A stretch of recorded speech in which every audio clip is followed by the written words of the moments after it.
এবারে গ্রীষ্মে আমাদের গন্তব্য ছিল নর্থ বেঙ্গলের সুন্দরী ঝান্ডি। অপূর্ব সুন্দর বন প্রকৃতি। ট্রেন থেকে নেমে গাড়ি করে যেতে গিয়ে একটা ছোট্ট ব্রিজ, একটা ছোট্ট নদী পড়লো। এই নদী পেরিয়ে আমরা যাচ্ছিলাম। চারিধারে সবুজ বন প্রকৃতি, কি অপরূপ শোভা। চা বাগান পড়লো। চা বাগানের ধার দিয়ে যেতে যেতে কত কথাই ভাবছিলাম যে এই চা বাগানের শ্রমিকদের কত কষ্ট, কিন্তু আমরা বসে বসে চা খাই, আরাম করি। দৃশ্য বদলে যেতে লাগলো, এক অপূর্ব পাহাড়ি প্রকৃতি। এরপর এলো শালের জঙ্গল। জঙ্গলের থেকে যেন দুচোখ ফেরাতে পারছিলাম না, কত রকমের সবুজ। শাল তো আছেই মাথা উঁচু করে, তার সঙ্গে আরো কত রকমেরই না নাম জানা গাছ। খুব ভালো লাগছিল, হারিয়ে যাচ্ছিলাম সবুজ বন প্রকৃতির মাঝে।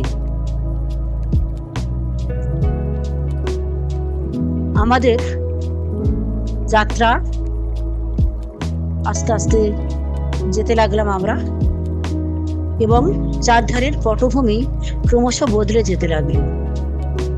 ক্রমশ শালের জঙ্গল সরে সরে গিয়ে সেখানে দু একটি বাড়িঘর চোখে পড়তে লাগলো, এবং তারপরে আরো অন্য রকমের জঙ্গল শুরু হলো। পাহাড়ি বনের সবুজের সমারোহে জঙ্গল। আমরা ছিলাম কার্কি হোমস্টেতে। অপূর্ব সুন্দর হোমস্টে, কিবা তার ফুলের শোভা, চারিদিকে ফুল দিয়ে সাজানো, খুব সুন্দর।